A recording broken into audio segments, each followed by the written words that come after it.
ఆకాశవాణి ప్రాంతీయ వార్తలు చదువుతున్నది డివి సత్యనారాయణ. ఈనాటి వార్తల్లోని ముఖ్యాంశాలు. విజయవాడ శ్రీ కనకదుర్గమ్మ వారికి రాష్ట్ర ప్రభుత్వం తరపున ముఖ్యమంత్రి నారా చంద్రబాబు నాయుడు ఈరోజు పట్టు వస్త్రాలు సమర్పించారు. దేశంలోని విమానాశ్రయాల్లో ప్రాధాన్యతా క్రమంలో ఉడాన్ యాత్రి కెఫేలను ఏర్పాటు చేస్తున్నామని కేంద్ర మంత్రి రామ్మోహన్ నాయుడు తెలిపారు.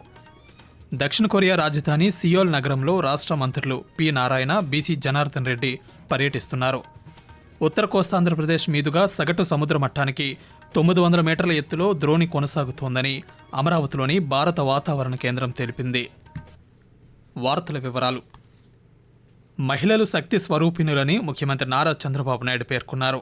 విజయవాడ ఇంద్రకీలాద్రిపై శ్రీ కనకదుర్గమ్మ వారి జన్మ నక్షత్రమైన మూలా నక్షత్రం ఈరోజు కావడంతో రాష్ట్ర ప్రభుత్వం తరపున ముఖ్యమంత్రి పట్టు వస్త్రాలు సమర్పించారు. అనంతరం ఆయన పాత్రికేయులతో మాట్లాడుతూ అమ్మవారి దయతో రాష్ట్రం సుభిక్షంగా ఉందన్నారు. ఆలయంలో భక్తులకు ఇబ్బందులు లేకుండా దర్శనాలు కల్పిస్తున్నామని చెప్పారు. అన్నప్రసాద భవన నిర్మాణం 6 నెలల్లో పూర్తవుతుందని, ప్రసాదం తయారీ కోసం 27 కోట్ల రూపాయలతో ప్రత్యేక సదుపాయాలు కల్పిస్తున్నామని ముఖ్యమంత్రి పేర్కొంటూ, ఈరోజు మూలా నక్షత్రం సరస్వతి అవతారంలో దుర్గమ్మ తల్లి మనకు దర్శనం ఇచ్చింది. సరస్వతి తల్లినంగానే మనకు గుర్తొచ్చేది నాలెడ్జ్. మన నాలెడ్జ్ ని పెంచుకోవడానికి ఈరోజు స్త్రీశక్తి ఎంతో ఉపయోగపడుతుంది. దుర్గమ్మను ఒకటే కోరుకుంటున్నా, మా ఆడబిడ్డలందరికీ ఒక శక్తినిచ్చి సామర్థ్యాన్నిచ్చి ఒక ఆర్థిక వ్యవస్థలో ఒక వెన్నెముకలాగా ముందుకు పోయేట్టుగా వాళ్ళని ముందుకు నడిపించమని కోరుకుంటూ, ఉడాన్ యాత్రి కెఫే పేరుతో విమానాశ్రయాల్లో చౌక ధరలకే ఆహారాన్ని అందించే వినూత్న కార్యక్రమాన్ని కేంద్ర ప్రభుత్వం ప్రారంభించిందని పౌర విమానయాన శాఖ మంత్రి కింజరపు రామ్మోహన్ నాయుడు తెలిపారు. విజయవాడ అంతర్జాతీయ విమానాశ్రయంలో ఉడాన్ యాత్రి కెఫేను ఆయన ఈరోజు ప్రారంభించారు. ఈ సందర్భంగా మాట్లాడుతూ ప్రయాణికుల నుంచి లభిస్తున్న విశేష స్పందన దృష్ట్యా ఈ కార్యక్రమాన్ని దేశవ్యాప్తంగా విస్తరిస్తున్నామని ప్రకటించారు. విస్తృతంగా ఎయిర్పోర్ట్ల తాలూకా సంఖ్య మన భారతదేశంలో పెంచిన తర్వాత చిన్న చిన్న నగరాల్లో ఉన్నటువంటి ఎయిర్పోర్ట్స్ అన్ని కూడా కనెక్ట్ చేయడానికి ఉడాన్ పథకం లాంచ్ చేసి సుమారు 630 రూట్స్ వరకు ఆ ఉడాన్ పథకం ద్వారా మనం స్టార్ట్ చేశాం. కోల్కతాతో మొదలైనటువంటి ఉడాన్ యాత్రి కెఫే చెన్నైలో ఓపెన్ చేశాం, అహ్మదాబాద్ లో ఓపెన్ చేశాం, భువనేశ్వర్ లో ఓపెన్ చేశాం, పూణేలో ఓపెన్ చేశాం, హొలంగి ఎయిర్పోర్ట్ లో కూడా ఓపెన్ చేసి ఆంధ్రప్రదేశ్ లో మొట్టమొదటిది మన క్యాపిటల్ విజయవాడ ఎయిర్పోర్ట్ లో ఈ రోజు ప్రారంభోత్సవం చేసుకుంటున్నామని సందర్భంగా తెలియజేస్తున్నాను. దక్షిణ కొరియా రాజధాని సియోల్ నగరంలో ప్రముఖ మల్టీనేషనల్ కంపెనీ ఎల్జీ సంస్థ ప్రధాన కార్యాలయంలో ఆ సంస్థ ప్రతినిధులతో రాష్ట్ర మంత్రుల బృందం ఈరోజు సమావేశమైంది.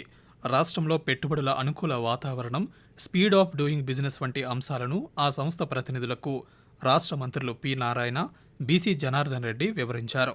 అంతర్జాతీయ పెట్టుబడులను ఆకర్షించడమే లక్ష్యంగా నవంబర్ 14-15 తేదీల్లో విశాఖపట్నం నగరంలో నిర్వహించనున్న సిఐఐ భాగస్వామ్య సదస్సుకు మంత్రులు ఎల్జీ సంస్థ ప్రతినిధులను ప్రత్యేకంగా ఆహ్వానించారు. ఆంధ్రప్రదేశ్లో సుస్థిర ప్రభుత్వంతో అభివృద్ధి తీరుతెన్నులు, పెట్టుబడిదారులకు ఉన్న అపార అవకాశాలపై మంత్రులు వారికి వివరించారు. మహిళ ఆరోగ్యంగా ఉన్నప్పుడే కుటుంబం మొత్తం ఆరోగ్యంగా ఉంటుందని అనకాపల్లి లోక్సభ సభ్యులు సీఎం రమేష్ తెలిపారు. అనకాపల్లిలో స్థానికంగా నిర్వహించిన స్వస్థ నారీ సశక్త పరివార్ అభియాన్ కార్యక్రమంలో భాగంగా ఏర్పాటు చేసిన ఆరోగ్య సేవలను ఆయన ఈరోజు ప్రారంభించారు. ఈ సందర్భంగా మాట్లాడుతూ కేంద్ర రాష్ట్ర ప్రభుత్వాలు సంయుక్తంగా కుటుంబ సంక్షేమ శాఖ ద్వారా ఈ నెల 17 నుండి అక్టోబర్ 2వ తేదీ వరకు 2 వారాల పాటు స్వస్థ నారీ సశక్త పరివార్ అభియాన్ను నిర్వహిస్తున్నాయని చెప్పారు. ఈ ఆరోగ్య శిబిరాల ద్వారా 123 రకాల వైద్య పరీక్షలు నిర్వహించి అవసరమైన వైద్య సహాయం అందించడం జరుగుతుందన్నారు. దేశంలో గత 11 సంవత్సరాలుగా ప్రధానమంత్రి నరేంద్ర మోదీ నాయకత్వంలో కేంద్ర ప్రభుత్వం అనేక రంగాలలో విశేష అభివృద్ధిని సాధిస్తోంది. ముఖ్యంగా సుపరిపాలనకు అధిక ప్రాధాన్యమిస్తూ చేపడుతున్న వివిధ కార్యక్రమాలు దేశాన్ని ప్రగతి పథంలో నడిపిస్తున్నాయి. సేవా పర్వ్ పేరుతో వాటిపై ఆకాశవాణి విశాఖపట్నం ప్రాంతీయ వార్తా విభాగం ప్రత్యేక కథనాలను అందిస్తోంది. అందులో భాగంగా అటల్ పెన్షన్ యోజనపై ఒక కథనాన్ని ఇప్పుడు విందాం. అసంఘటిత శ్రామిక శక్తిపై ప్రధానమంత్రి నరేంద్ర మోదీ నేతృత్వంలోని కేంద్ర ప్రభుత్వం ప్రత్యేక శ్రద్ద కనబరుస్తోంది. ముఖ్యంగా శ్రామికులకు పదవీ విరమణ తర్వాత సామాజిక భద్రత కల్పించడంతో పాటు వారి దీర్ఘకాలిక ఆరోగ్య సమస్యలను దృష్టిలో పెట్టుకుని మే 2015లో అటల్ పెన్షన్ యోజనను ప్రారంభించింది. ఈ పథకం ద్వారా శ్రామికుల భవిష్యత్తు ఎలా ఉంటుందో ప్రధానమంత్రి నరేంద్ర మోదీ వివరించారు. अगर आप 20 साल की उम्र के हैं, 25 साल की उम्र के हैं, 30 साल की उम्र के हैं और अभी से आप पैसा जमा कराना चालू करोगे, जितना जमा कराओगे उसके अनुपात में 60 साल की उम्र होने के बाद आपको पेंशन मिलना शुरू हो जाएगा. सरकार उस पे पैसे डालेगी और आपको कभी बुढ़ापे में किसी के पास हाथ फहराने की नौबत नहीं आएगी. आपका बुढ़ापा भी सीख जाए और आप जो पैसा जमा कराएंगे आपके स्वर्गवास के बाद वो पेंशन आपकी पत्नी को मिलेगा. పదవీ విరమణ తర్వాత పెన్షన్ ప్రయోజనాలను పొందేందుకు స్వచ్ఛంద పొదుపులను ప్రోత్సహించడానికి ఈ పథకం రూపొందించబడింది. ప్రధానంగా అసంఘటిత రంగంలోని పేద కార్మికులను లక్ష్యంగా ఈ పథకం దేశంలో అత్యంత సమగ్రమైన సామాజిక భద్రతా కార్యక్రమాల్లో ఒకటిగా ఉద్భవించింది. ఈ సంవత్సరం ఈ పథకం 8 కోట్ల మంది చందాదారుల మైలురాయిని చేరింది. మొత్తం 45,000 కోట్ల రూపాయల నిధులను సమీకరించింది. ఈ చందాదారుల్లో దాదాపు 48% మంది మహిళలు ఉండటం విశేషం.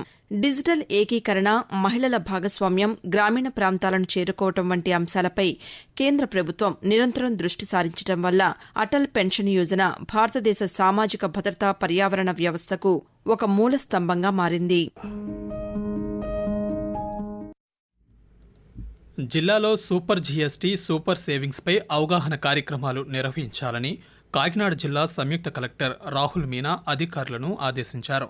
స్థానిక కలెక్టర్ కార్యాలయంలో జిల్లా, డివిజన్ స్థాయి అధికారులతో ఈరోజు సమీక్షా సమావేశం నిర్వహించారు. ఈ సందర్భంగా ఆయన మాట్లాడుతూ జిల్లా, నియోజకవర్గం, మండల, వార్డు సచివాలయ స్థాయిలో జీఎస్టీ కమిటీలు ఏర్పాటు చేసి ప్రజలకు విస్తృత అవగాహన కలిగించాలని సూచించారు. ప్రతి ప్రభుత్వ కార్యాలయంలో జీఎస్టీపై హెల్ప్ డెస్క్ ఏర్పాటు చేయాలని సంయుక్త కలెక్టర్ పేర్కొన్నారు. బ్రహ్మోత్సవాల నిర్వహణలో తిరుమల తిరుపతి దేవస్థానం టీటీడీ పనితీరుని ముఖ్యమంత్రి నారా చంద్రబాబు నాయుడు అభినందించారు. అత్యంత విశిష్టమైన శ్రీ వెంకటేశ్వర స్వామివారి గరుడ వాహన సేవను అద్భుతంగా టీటీడీ నిర్వహించిందని సామాజిక మాధ్యమం ఎక్స్ వేదికగా ముఖ్యమంత్రి ప్రశంసించారు. గరుడ వాహన సేవలో పాల్గొనేందుకు దేశ విదేశాల నుంచి తరలివచ్చిన 3 లక్షల మందికి పైగా భక్తులకు మెరుగైన సౌకర్యాలు కల్పించారని అన్నారు.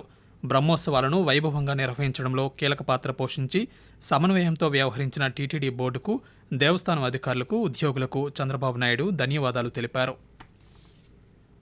ఉత్తర కోస్తాంధ్రప్రదేశ్ మీదుగా సగటు సముద్ర మట్టానికి 900 మీటర్ల ఎత్తులో ద్రోణి కొనసాగుతోందని అమరావతిలోని భారత వాతావరణ కేంద్రం తెలిపింది.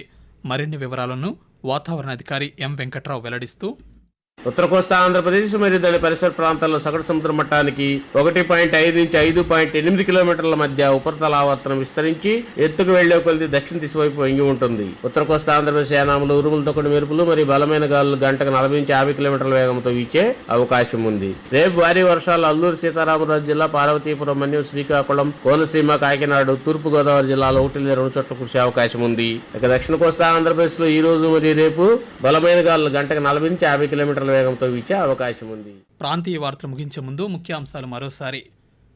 విజయవాడ శ్రీ కనకదుర్గమ్మ వారికి రాష్ట్ర ప్రభుత్వం తరపున ముఖ్యమంత్రి నారా చంద్రబాబు నాయుడు ఈరోజు పట్టు వస్త్రాలు సమర్పించారు. దేశంలోని విమానాశ్రయాల్లో ప్రాధాన్యతా క్రమంలో ఉడాన్ యాత్రి కెఫేలను ఏర్పాటు చేస్తున్నామని కేంద్ర మంత్రి రామ్మోహన్ నాయుడు తెలిపారు. ఆకాశవాణి ప్రాంతీయ వార్తలు ఇంతటితో సమాప్తం.